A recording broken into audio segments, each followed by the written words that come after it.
El, llegamos ahora a la cuarta parte de este mensaje acerca de los últimos tiempos y como ya les he mencionado antes, es un tema que a mí me fascina, es un tema que es muy interesante, al mismo tiempo me da un poco miedo hablar de ello porque es, es fácil estar errado con este tema. Y yo creo que es arrogante decir que nosotros tenemos la interpretación correcta de los últimos tiempos. Por eso también el mensaje no lo llamé los últimos tiempos, porque bueno, van a ver también, especialmente hoy también vamos a comenzar a hablar del tema, qué significa eso cuando Jesús hablaba de los últimos tiempos. Tenemos que ser cuidadosos en ello y por eso llamamos el título Discerniendo los tiempos. Creo que es importante que sepamos en qué tiempo estamos viviendo y creo que de a poco vamos descubriendo eso. La semana pasada comenzamos este tema leímos Mateo capítulo 24, donde Jesús nos da toda esa predicción acerca de lo que va a pasar en estos últimos tiempos, como lo decía, o como está traducido en muchas Biblias, el fin del mundo, pero ya aprendimos que no se refiere literalmente al fin del mundo, sino que se refiere al final de un tiempo, un final de un aeon. Vamos a ver eso un poquito más profundo también hoy.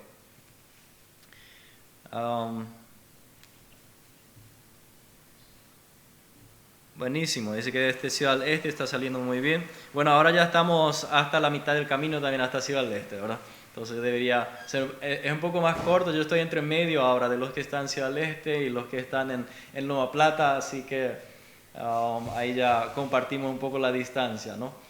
Buenísimo. Lo que aprendimos la semana pasada es que en este texto de Mateo 24, como también en Marcos 16, Marcos 13 creo que es, Marcos 13 y Lucas, si no estoy errado, es 21, tengo que chequear eso para asegurar. En cada uno de esos evangelios Jesús tiene esta parábola, o sea, está grabado esta profecía, perdón. Pero es muy similar el uno del otro. Entonces, eso nos habla de que fue algo muy importante para los primeros discípulos, lo que Jesús había dicho en esta ocasión, porque Jesús dijo muchas cosas, como Juan decía, si anotáramos todo lo que Jesús había dicho y hecho en su vida, especialmente en sus 3 años de ministerio, todo el mundo no iba a poder,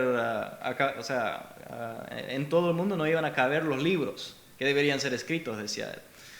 Entonces, ellos eligieron lo que el Espíritu Santo les puso como lo más importante y que resumía todo lo que Jesús vivió y habló.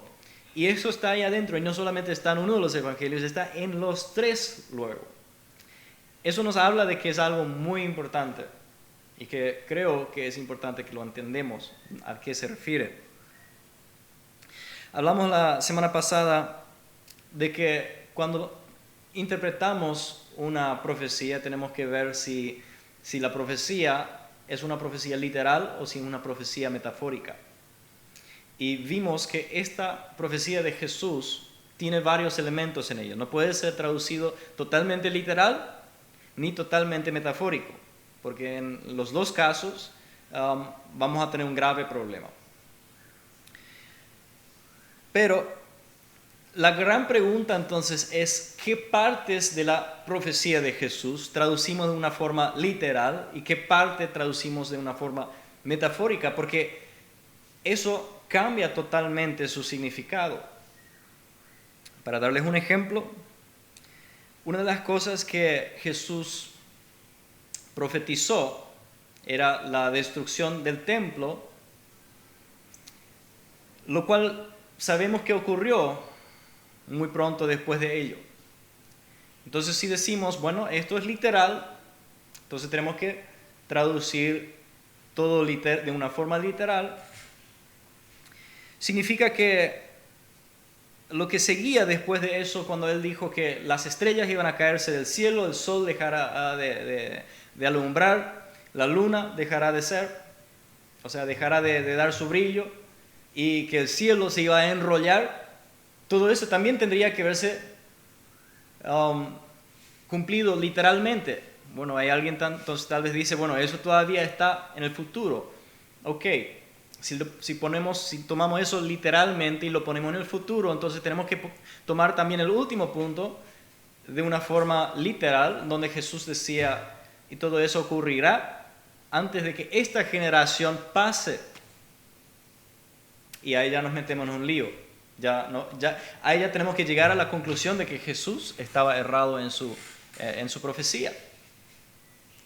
Y todos sabemos que no es así. Tiene que haber una explicación.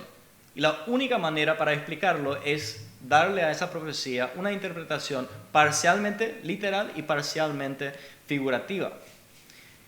La gran pregunta, como ya dije, es ¿qué es lo que traducimos literalmente y qué es lo que traducimos figurativamente? Miramos la semana pasada un poco el hecho de que, bueno, primeramente, yo lo paso así rapidito y después seguimos con el siguiente tema hoy, pero primeramente hablamos de la destrucción del templo. ¿Pasó o no pasó? ¿Una profecía literal o no? Era literal. Jesús dijo aquí, no va a quedarse piedra sobre piedra, todo va a ser destruido. Pasó literalmente.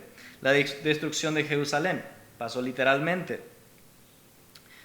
Después tenemos la profecía de que el evangelio sería predicado en todo el mundo, a toda criatura.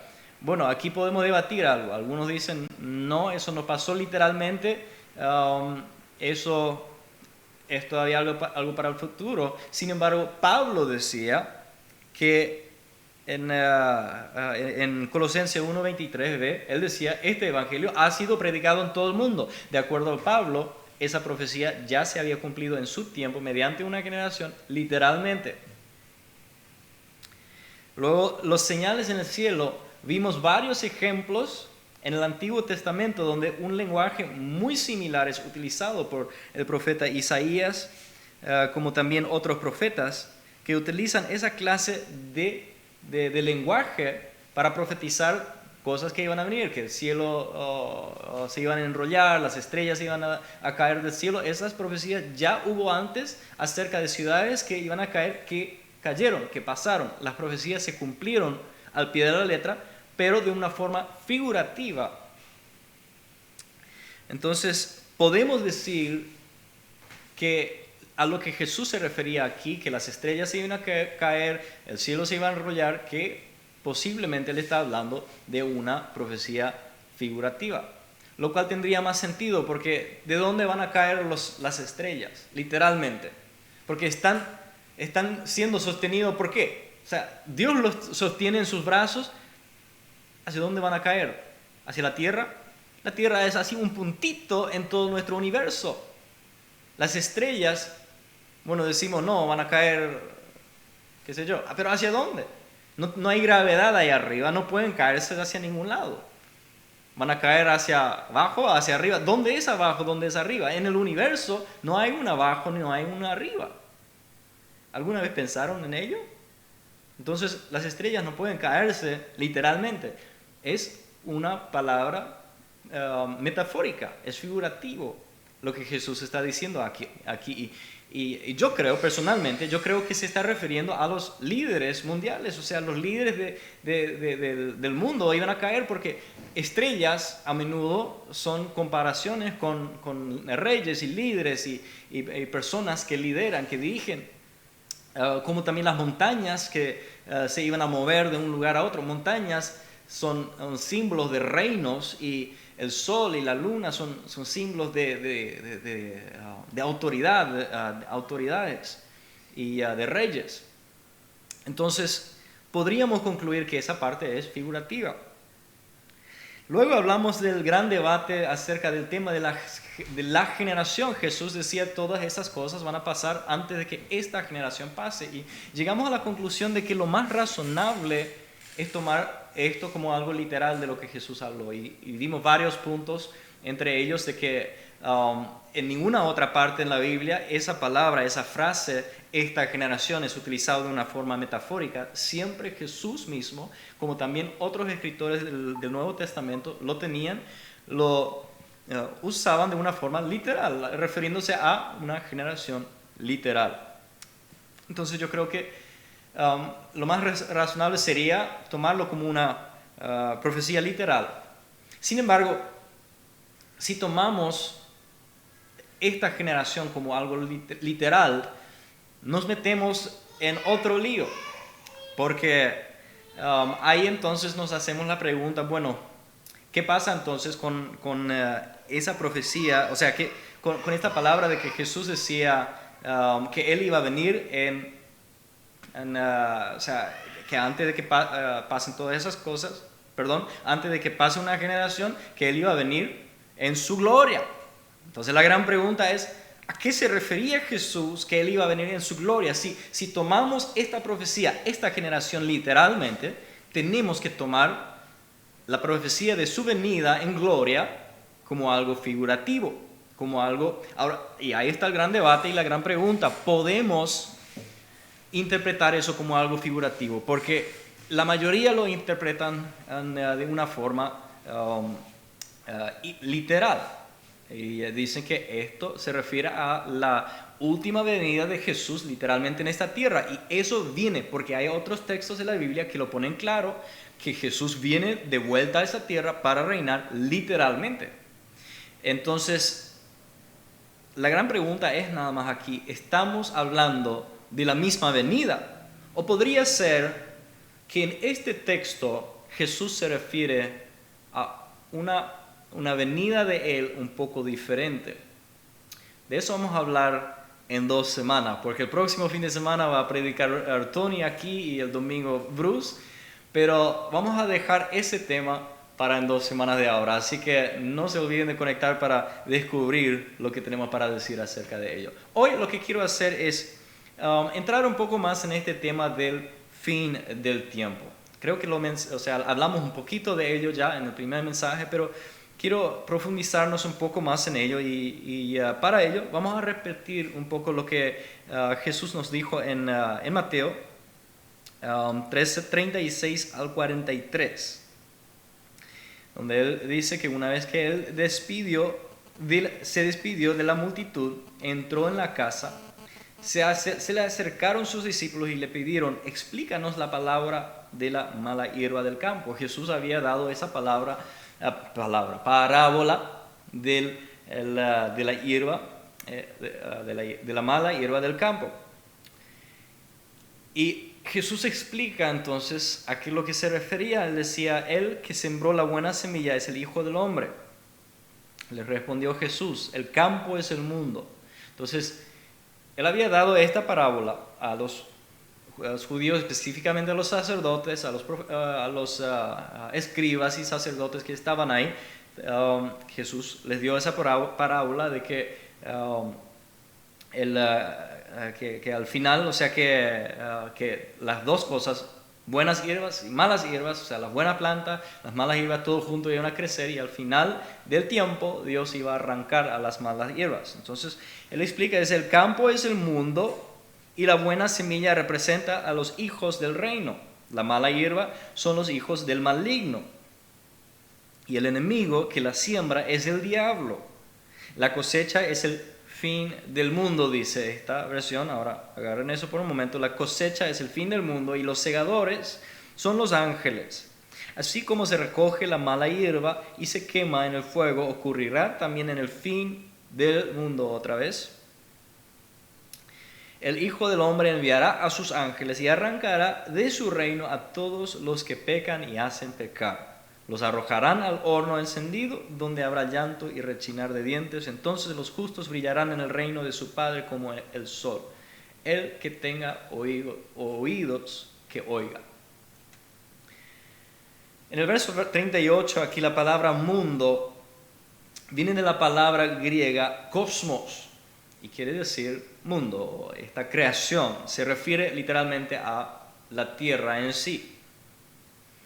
Y los traductores, en su mayoría, supusieron que Jesús se refería, con el versículo 39, se refería al fin de la historia, porque en el versículo 39 la palabra es aion, o sea, en la traducción usa mundo otra vez. En el verso 38 usa la palabra mundo, pero en el 39 otra vez usa la palabra mundo. Sin embargo, en el griego tenemos dos diferentes palabras. Uno es cosmos, que es el mundo, y otro es aeon, que quiere decir era o tiempo. Y los traductores pensaron de que Jesús estaba hablando del mismo tema aquí, estaba hablando del fin del mundo, entonces lo tradujeron como mundo también. A mí me parece interesante. Yo no sé por qué algunas ya lo corrigieron, sin embargo, la mayoría de las traducciones que tenemos así lo traducen. Y creo que eso nos confunde mucho porque no es lo que dice. Y a mí me picha un poco a veces cuando leo algo así, pero es lo que es. La nueva King James es una de esas que lo ha corregido porque se dieron cuenta de que no estaba bien. La gran pregunta que nos debemos hacer aquí es que si Jesús realmente se refería al final del mundo o si Jesús se refería al final de la era, del tiempo de los judíos. Hablamos un poco de eso también hace algún tiempo, hace algunas semanas atrás. Cuando leemos Lucas 21 del 20 al 38, dice: ahora bien, cuando vean a Jerusalén rodeado de ejércitos, eso es la profecía de Jesús, es en Lucas 21, como dije. Cuando vean a Jerusalén rodeada de ejércitos, sepan que su desolación está cerca. En Mateo tenemos otra parte de lo que Jesús dijo, y dijo, cuando ustedes ven que como dice, donde esos buitres, cuando ven que los buitres, donde está ay, no me viene la palabra ahora en español. Ahí donde está el cadáver, se juntan los buitres. ¿Sí? Se está refiriendo a esta misma palabra acá. Lucas nada más, no sé si él lo aclaró nomás un poco más o si Jesús también dijo eso. Seguramente era un poco más largo su discurso ahí. Pero él se refería al mismo tema ahí. Los buitres alrededor del cadáver es la misma imagen que tenemos con Jerusalén siendo rodeado de ejércitos. Dice: sepan que su desolación ya está cerca, que Jerusalén va a ser destruido. Entonces los que estén en Judea huyan a las montañas, los que estén en las ciudades salgan de ella, y los que estén en el campo no entren en la ciudad. Ese será el tiempo del juicio. Eso será el tiempo del juicio, cuando se cumplirá todo lo que está escrito. Ay de las que estén embarazadas o amamantando en aquellos días, porque habrá gran aflicción en la tierra y castigo contra este pueblo. Caerán a filo de espada y los llevarán cautivos a todas las naciones. Los gentiles pisotearán a Jerusalén hasta que se cumplan los tiempos señalados para ellos. ¿Ok? Jesús está hablando de dos tiempos aquí ahora. Así que va a venir un tiempo de juicio. Un tiempo de juicio que va a venir sobre ¿quiénes? Sobre Jerusalén, sobre los judíos, sobre el pueblo de Israel. Dice que después de este juicio de Dios sobre el pueblo de Dios, vendrá un tiempo de los de los gentiles, hasta que se cumplan los tiempos señalados para ellos, dice. Entonces claramente vemos que Jesús está refiriéndose aquí a una profecía de juicio. Él dice que va a venir un juicio sobre Jerusalén. Hubo un tiempo de los judíos, va a venir un juicio, un tiempo de juicio, y luego viene un tiempo de los gentiles. Muy interesante notar aquí es, si leemos la historia, y vamos a ver más de historia todavía en las siguientes semanas, específicamente vamos a estar viendo varios escritos de Josephus acerca de lo que aconteció en los años 70 hasta 73 aproximadamente. Eso serían 40 años después de la crucifixión de Cristo, lo cual sería una generación exacta. Generalmente una generación se calcula como 40 años en la Biblia, de acuerdo a la Biblia. Y lo que vemos aquí en esta imagen es algo que podríamos bien decir que se cumplió literalmente. Si leemos los textos de Josephus y otros escritores que hablaron acerca de lo que ocurrió en este año 70, nos damos cuenta de que así mismo como Jesús dijo aquí que los buitres se iban a reunir alrededor del cadáver que es Jerusalén, los soldados romanos tenían por su coraza creo que se dice, ¿verdad? Su protección, su escudo, por su escudo tenían un gran buitre como imagen, como su logo, como su símbolo. Entonces, si tratan de imaginarse cómo se habrá visto eso, el ejército romano rodeando a Jerusalén, ¿qué es lo que uno ve? Buitres alrededor de todo Jerusalén. Eso ocurrió en el año 70, cuando el emperador mandó todo su ejército para destruir a Jerusalén. Ahora, Josephus nos cuenta algo muy interesante que ocurrió en ese tiempo, que por alguna razón que él no sabe por qué, pero no escribe el por qué, pero los soldados romanos se retiraron de repente por un tiempo. Un breve tiempo se retiraron, y en este tiempo algo muy raro ocurrió en los ojos de un incrédulo. Es que de repente todos los del camino, que eran los cristianos, agarraron sus cosas, o sea, ni agarraron sus cosas, sino que huyeron. Tomaron la oportunidad, salieron de la ciudad y huyeron a las montañas. Mientras que los que estaban afuera aprovecharon la situación, entraron en la ciudad, todos entraban. Y después también los romanos, cuando cerraron todo otra vez, dejaron que entraran todavía, pero no dejaron a nadie salir más. Sin embargo, los cristianos todos habían salido de la ciudad. Se cree, de acuerdo a Josephus, que posiblemente no hubo ni un cristiano en la ciudad de Jerusalén en este día, cuando los romanos de nuevo rodearon a Jerusalén. Pero en esta vez que lo rodearon, ya lo rodearon para destruirlo. Y ahí también vemos cosas muy interesantes que ocurrieron. Para darles un ejemplo, cuenta Josephus que los romanos, y eso también sabemos de la historia romana, los romanos tenían esas máquinas de guerra que se llaman catapultos. Los catapultos lo que eran enormes, ¿cómo se dice eso? Slingshots, no slingshots, sino que era como un brazo que se estiraba, que con un contrapeso lo estiraban y le ponían una piedra enorme encima, y después lo soltaban y eso tiraba esa piedra gigantesca hacia el lugar donde ¿puedes, por favor? Hacia el lugar de ataque. O sea, en este caso Jerusalén. Tenían unos cuantos de esos catapultos que rodearon Jerusalén y comenzaron a tirar esas piedras en contra de la pared de la muralla de Jerusalén, para derribar la muralla, porque tenían que derribar la muralla para poder entrar con todo el ejército. Ahora, lo que pasaba, esos eran tan potentes que no solamente pegaban las murallas, sino que también pasaban por encima de las murallas.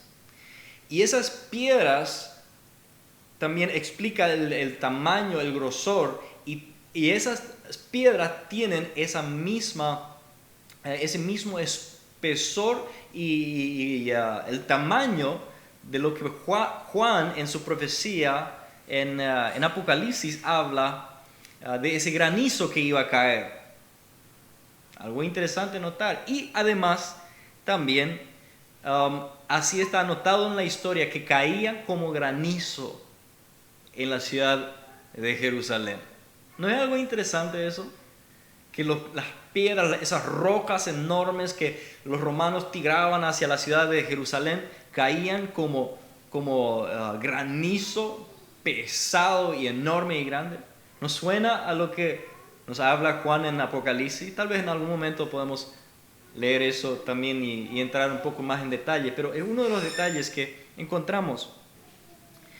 Luego, cuando entraron en la ciudad, ellos derribaron, destruyeron totalmente el templo y desolaron totalmente los sacrificios, ya no se hacían más. Pararon prácticamente totalmente todo el sistema de sacrificio que Israel tenía hasta ese tiempo.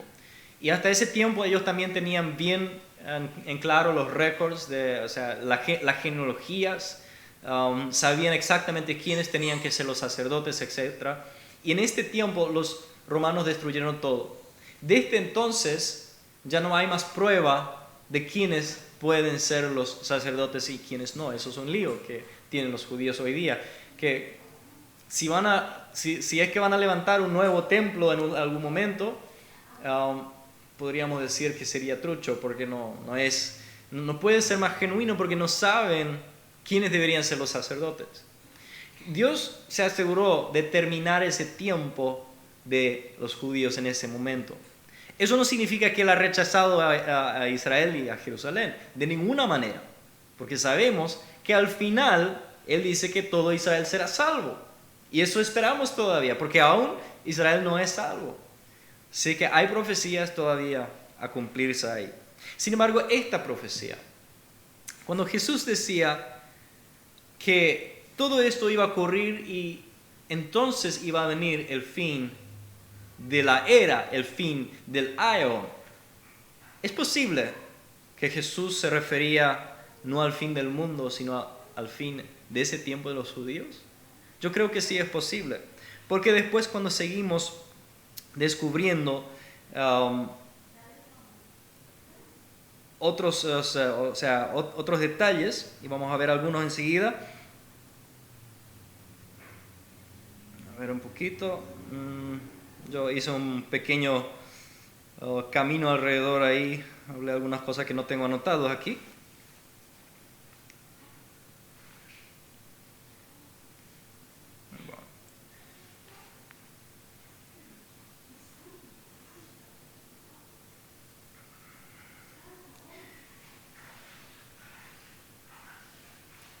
Si miramos la Biblia en general, también otros textos en el Nuevo Testamento, donde vemos esa expectativa, o sea, podemos encontrar en todo el Nuevo Testamento esta expectativa de parte de los judíos. Eso es otra cosa que es muy interesante considerar, porque cuando leemos, por ejemplo, Mateo 10:23, Jesús decía: cuando los persigan en una ciudad, huyan a otra. Les aseguro que no terminarán de recorrer las ciudades de Israel antes de que venga el Hijo del Hombre. Y si nos ponemos a pensar, bueno, ahora ya recorrieron todas las ciudades de Israel y muchas veces. Pero interesante notar en el primer siglo, eso fue una cosa muy difícil. Sabemos de Pablo, él comenzó a predicar a los judíos, pero ellos no recibían, lo rechazaron. Y él salió y llevó el evangelio a todo el mundo. Sin embargo, en las ciudades de Israel, es posible que no llegó a todas las ciudades, que no recorrieron todas las ciudades. Mateo 26:64. Jesús dice: tú lo has dicho, pero yo les digo a todos, de ahora en adelante verán ustedes al Hijo del Hombre sentado a la derecha del Todopoderoso y viniendo en las nubes del cielo. Lo habló como algo que está por ocurrir, por venir. Primera de Corintios 10:11 dice: todo esto les acontecía en figura y fue escrito para aviso de los que hemos llegado a la plenitud de los tiempos. A la plenitud de los tiempos. Y acá claramente Pablo se refiere a un tiempo que no es no puede ser que él se refiera al tiempo en general, al final del mundo, porque si toda o sea, toda la historia de Israel ocurría por mayor parte en los últimos 1500 años antes de Cristo. Eso es prácticamente la historia de Israel, 1500 años antes de Cristo hasta Cristo, ¿verdad?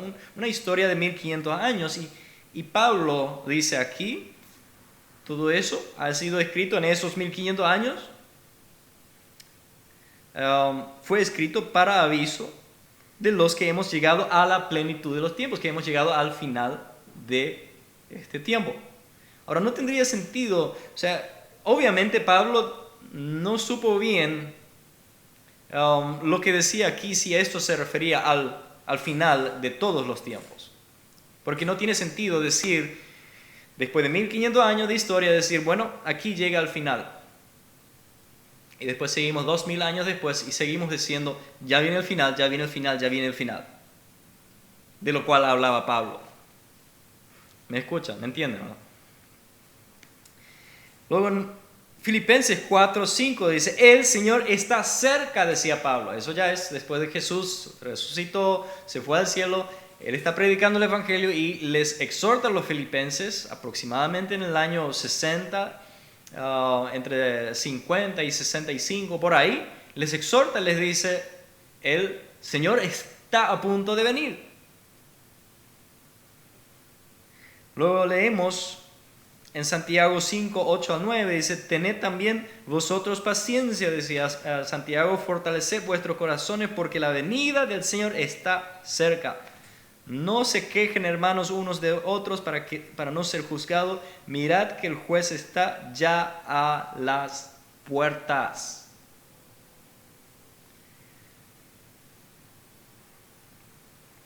Primera de Pedro 4:7, por si eso no es suficiente todavía, ya se acerca el fin de todas las cosas, así que para orar bien, manténganse sobrios y con la mente despejada. Primera de Juan 2:18 dice, queridos hermanos, llegó la última hora. Después de 1500 años, llegó la última hora. Y 2000 años después seguimos diciendo, llegó la última hora. ¿No les parece un poco raro? Ustedes han oído que el anticristo viene y ya han surgido muchos anticristos, pero eso sabemos que la última hora ha llegado. ¡Ja! Primera de Pedro 4:7 dice, ya se acerca el fin de todas las cosas, así que para orar bien, no, perdón, eso ya leí. Apocalipsis 1:1. Esta es una revelación de Jesucristo, la cual Dios le dio a mostrar a sus siervos los acontecimientos que deben suceder pronto. Él envió a un ángel a presentarles esta revelación a su siervo Juan. Está a punto de suceder. Apocalipsis 1:3 luego dice, Dios bendice al que lee a la iglesia las palabras de esta profecía y bendice a todos los que escuchan el mensaje y obedecen lo que dice, porque el tiempo está cerca. Está cerca. Versículo 11, Apocalipsis 3:11 dice, yo vengo pronto, aférrate a lo que tienes para que nadie te quite tu corona. Ya vengo, ya está por ocurrir.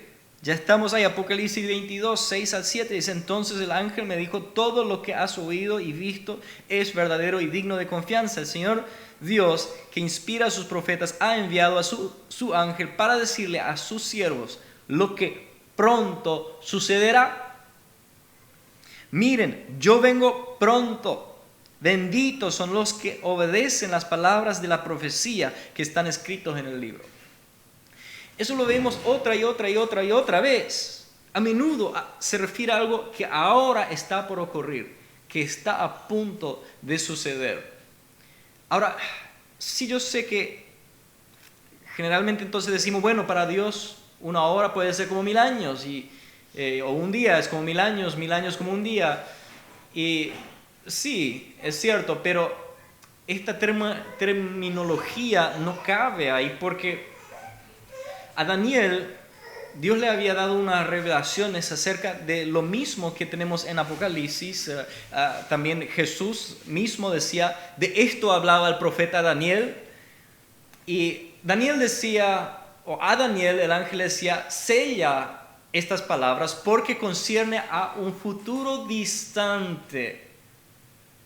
Ahora escuchen, Daniel profetizó eso unos 400 años antes. ¿Pueden entender la dificultad que yo tengo para poner esta profecía en nuestro futuro?